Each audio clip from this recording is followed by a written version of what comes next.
Tabala fiya panganda. Teni koluku yadina no monika. Mashika tungu tabala fiya panganda kukuliku.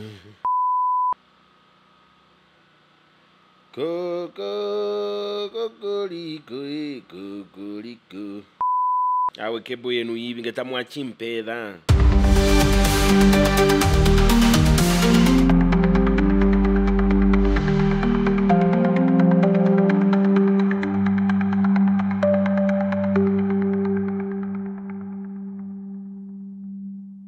Ladies and gentlemen, welcome to Zambia. What a day! You're welcome. Thank you so much for joining me on the podcast today. My name is Dingindaba Jonah Buyoya. I'm very happy that I'm joining you on the podcast today. And it's my first podcast after almost not doing a podcast again. I was involved in a very, very terrible road crash over the weekend. And oh my God, what is this? I should be... Yeah, I mean, it's inappropriate. I don't know what... Yeah, there we go. That's better. I was involved in a terrible crash over the weekend. Glad to be alive and glad to be here to continue doing the space, the podcast, and so quickly after that tragic accident. But anyway, what's coming up in the podcast today? 4 miners rescued after a midnight collapse at Luanshya's Pit 6. Esther Lungu's legal battle continues. An appeal has been approved. Lusambo taken to Luanshya for sentencing. He was recently arrested in the ceiling of his house. Kazungula faces maze access challenges. This is also coming up. One of the stories that... we'll talk about today is of a boy that ended his life after a candid family talk about education. So this is all coming up. Let's start off, first of all, with 4 men who narrowly escaped death following a midnight earth collapse at Pit 6 in Luanshya, where they were illegally mining. The incident was reported to the Mpatamato police station, prompting rescuers to pull the injured miners from the rubble and rush them to Roan Antelope Hospital, where they are now in a stable condition. So Copperbelt Police Commanding Officer Piswa Mwemba stated that the miners aged 19 to 24 suffered various injuries, including cuts, bruises, and leg wounds. For many in the Luanshya community, this incident underscores the need for safer economic opportunities. Let's take a look at this. In Zambia's Copperbelt province, mining accidents are drawing a concern as small-scale miners face life-threatening risks in unauthorized pits. Just last week, a fatal collapse in Chingola claimed the lives of 8 miners, and days later, a near-fatal accident at Luanshya's Pit 6 left 4 miners injured and hospitalized. For many, these tragedies reveal a grim reality. Fortunately, they met their fate of where we had 8 of them dying, which was very unfortunate. So my advice to the youth and everyone is to avoid illegal mining. It should be avoided at all costs, because if they are arrested, definitely they'll go to court and they'll be prosecuted. Copperbelt Minister's Elisha Matambo's words come not only as a warning, but a call for a shift in mindset. So mines and mineral development, they're in the process of trying to assist our youths so that they can start mining safely, they can start mining legally, they can have knowledge on how to handle the activities when they are doing their mining. As the community mourns, recent losses and questions grow around local hiring practices, Belt's mining calls for more measures on safety. 2, with the illegal miners, people are hungry. They are going to dig and risking their lives because they need to feed their families. So we can impose the very stringent rules that, they don't go and do what they do, but they will still do it because there's not enough jobs. So we need to create more employment opportunities. I'm not condoning illegal mining, But what I'm saying is, let's create more jobs so that people don't have to risk their lives. Yet as the minister pushes for safer mining, he also bemoans a troubling issue, allegations of kickbacks culture at Mopani copper mine, where locals reportedly pay bribes for employment opportunities. Disturbing information of what is happening in Mopani. I have been told, reliably informed, that some people are collecting money before they employ anyone in Mopani. They are collecting money, big amounts of money, in exchange with someone being employed. Love Mosandash for Diamond News in Ndola. You know, one of the I was listening to somebody. I was having a conversation with a miner. He's a small-scale miner. And he was telling me that one of the dangers of small-scale mining is that it actually makes people unproductive. Because when people do, you know, this illegal mining, then they're probably gonna get a 10,000 kwacha, you know, in a week, and then so they don't do anything else because they believe that, you know, they'll just keep getting that money and they consume it. And this is what you see in a lot of these situations. But what is worse about all of this is that the people that actually go in these illegal mines to do the actual mining are not the ones that make the money. That's the thing. The people that make the actual money are the owners of those mines, because those small-scale mines are owned by somebody else, and those are simply workers. I mean, when you think of mining, you obviously have to come to that conclusion, because you can't just pick up gold and just start moving around with it. You need access to market, and these are exposed people, you know, that are doing all of this. So it's very unfortunate that people risk their lives so much for such little amounts of money. Former First Lady Esther Lungu has been granted leave to appeal a High Court ruling that denied her the opportunity to cross-examine state witnesses in a forfeiture case involving her alleged tainted properties. The ruling, delivered by Judge Catherine Makungu, is based on the Forfeiture of Proceeds of Crime Act and the Prohibition of Money Laundering Act alongside the Amendment Act. Let's take a look at this. Former First Lady Esther Lungu has been granted leave to appeal against a High Court ruling which refused to allow her to cross-examine state witnesses in the forfeiture case involving her tainted flats. This matter falls under the Forfeiture of Proceeds of Crime Act No. 19 of 2010 and Section 7 of the Prohibition of Money Laundering Act No. 17 of 2001, as read with Act No. 4 of 2010, which are relatively new laws.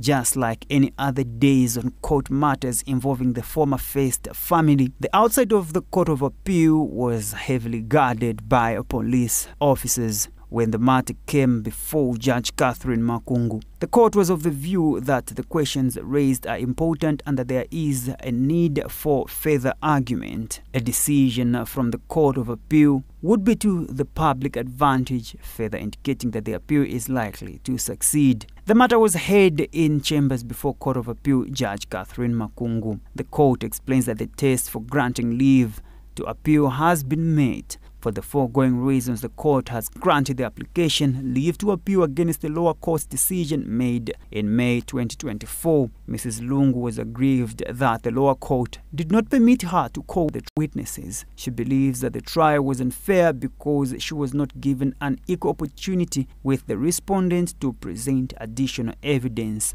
Shortly after the ruling, defense lawyer Charles Chengano addressed the press. Now the Court of Appeal has allowed us, saying that in our application and grants of appeal there is merit. So we have been granted that appeal. Okay. So we'll bring all issues pertaining to the High Court case for the madam here, our applicant, before the Court of Appeal. Okay. Everything that was determined will be put together. Okay. With this application which we applied. Our issue now is, since we were not allowed, it's a ground of appeal. Okay. So we have requested for leave. So we'll put it as a ground. Okay. And hopefully we will succeed because of that. So it's a good appeal. It's a good ground for us, so that we see the court looking at all the issues that were determined pursuant to their property together with this, and then we'll see what we do. Best Jerry, Diamond News, Lusaka. So the former First Lady has been at it lately. You know, she's been fighting, running battles with the Drug Enforcement Commission, the Anti-Corruption Commission as well. And this is in relation to the property that she has as former First Lady, which the state argues is not property that she could have gained lawfully. And the accusation being that she obtained it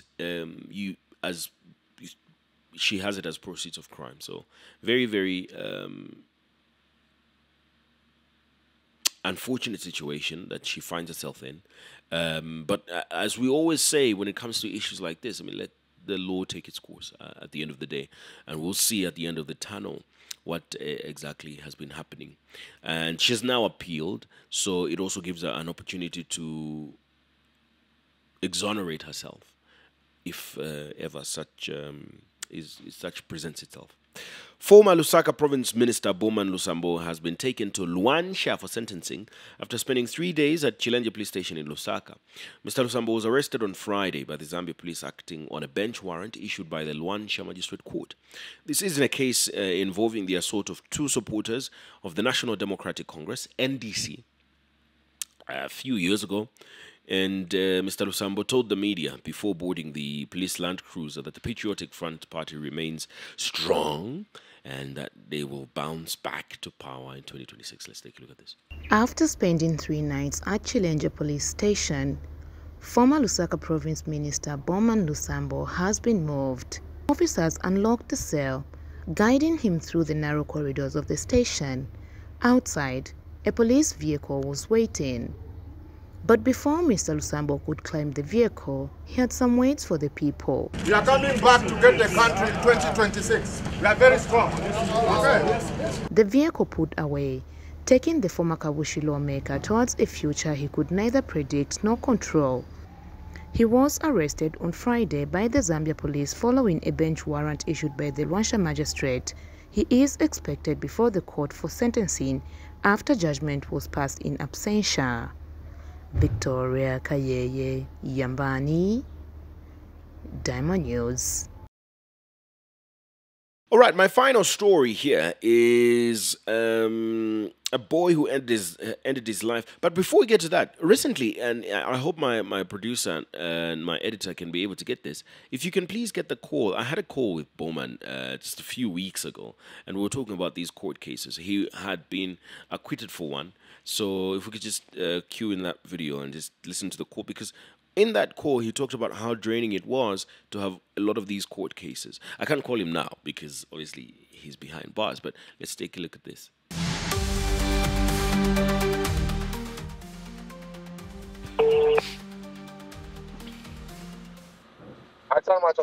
Murife wino?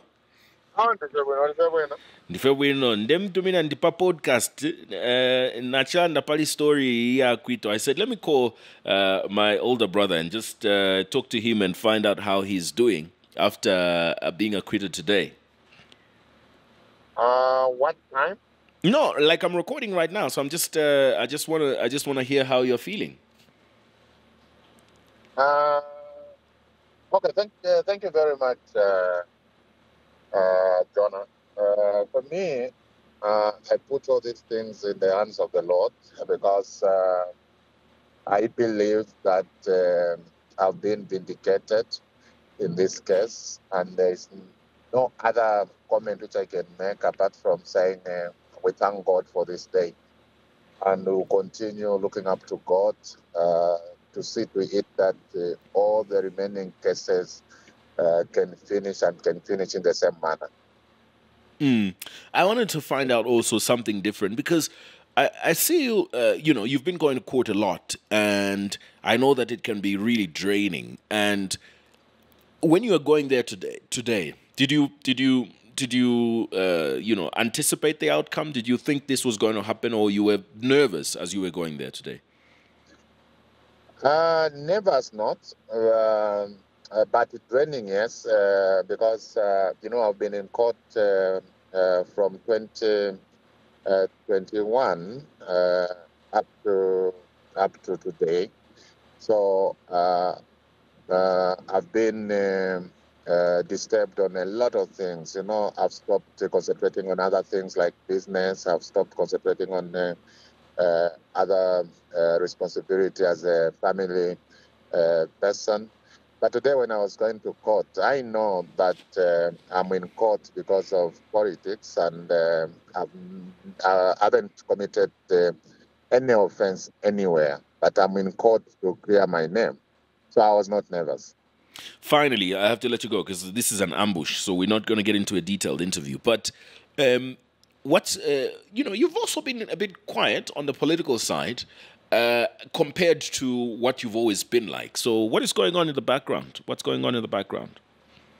We are doing a lot of things in the background. As you might be aware, going to court every day, it's not an easy thing. You know, I've been in court. I'm in court, actually. I'm in court in Kabwe. I'm in court on the Copper Belt province. I'm always in court here in Lusaka. So I can't do two things at the same time. So one thing's supposed to suffer, and in this case, my political life has to suffer. But we are doing everything possible to make sure that we are in touch with our people on the ground. And as the chair for mobilization, I have people across the country in all the 156 constituencies who are working every day, and I'm updated and I know what is going on in all those constituencies. So actually, I've just reduced on the public appearance, but in the background, I'm doing everything possible to make sure that the mobilization part of our party is intact and is going well. All right, thank you so much. Thanks a lot for talking to me. And I guess the best description of all of this is let justice be served, isn't it? Yeah. Exactly. That's true. Thanks a lot. Thank you. Thanks for talking to me. Thank you, Jonah. Thank you. Thanks.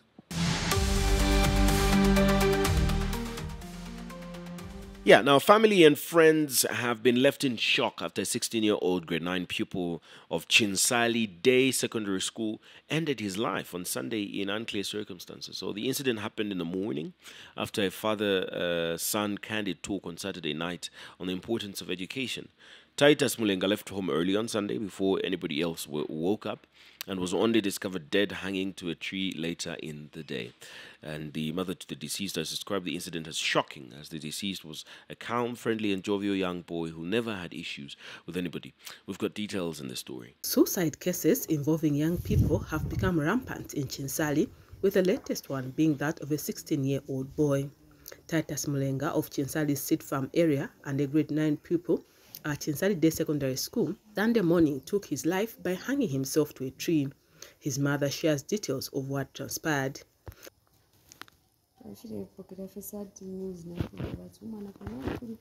We just received the sad news on Sunday mid-morning that our son had hanged himself. Before that morning, Saturday evening, their father was having a chat with them, all the boys, and him specifically was talking about how important it is for him to pass his grade 9 exams. The young man wrote goodbye messages to his classmates on that fateful day. I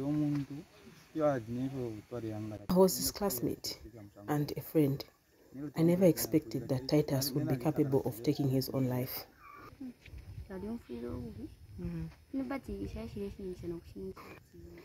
When I heard about the shocking news, I couldn't believe it.